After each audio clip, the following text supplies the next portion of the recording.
মাটির প্রতিমা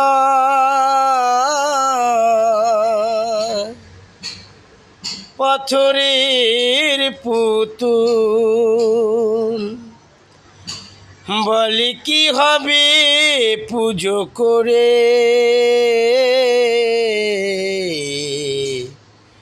গর্ভধারিণী মা কাঁদিছে ঘরে,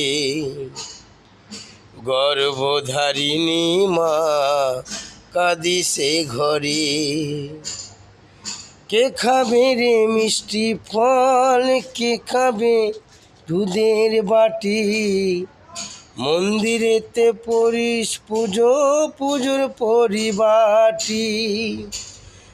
আসল মা তোর কাঁদছে ঘরে, না খেয়ে অনাহারে, গর্ভধারিণী মা